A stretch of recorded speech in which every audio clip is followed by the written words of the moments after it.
बिस्मिल्लाहिर्रहमानिर्रहीम। नाज़रीन अस्सलामु अलैकुम। नाज़रीन, आज हम जानेंगे कि जब इंसान की कब्र खोदी जाती है तो बसा औक़ात ऐसा होता है कि उस कब्र में से कोई हड्डी निकल आती है, यानी उस जगह कोई दूसरा मुर्दा दफन था, उस मुर्दे की हड्डी निकल आती है। तो इस बारे में क्या हुक्म है, क्या फ़ुक़हा ने लिखा है? नाज़रीन, ये बात याद रखिए, दीन का एक मसला जानना नवाफिल इबादत से कहीं ज़्यादा बढ़कर है। लिहाजा आप सुनिए और ज़्यादा से ज़्यादा फैलाइए ताकि आप सवाब पा सकें। अल जवाब बिल्लाहि तौफ़ीक।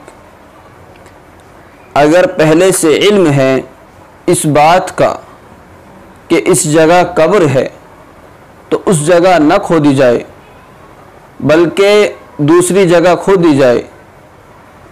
अगर इल्म नहीं है उसके बावजूद खोद लिया, अब कोई हड्डी निकल आई तो उसके बारे में फ़ुक़हा ने ये लिखा है कि उन हड्डियों को अपने पास रखे। जब कब्र तैयार हो जाए तो उन हड्डियों को कब्र में एक तरफ रख दे और उनके दरमियान, मुर्दे और हड्डी के दरमियान मिट्टी को हाइल कर दे। ये फ़ुक़हा ने लिखा है। फ़तावा महमूदिया जिल्द नंबर 7 सफ़ा नंबर 247 पर ये मसला मज़कूर है। उसके बाद जो काम किए जाते हैं, मुर्दे को दफन करना, फिर उस पर कब्र पर पानी वगैरह छिड़कना और मुर्दे के लिए पढ़ना, ये तमाम मुस्तहब अमल हैं, इनको किया जाए।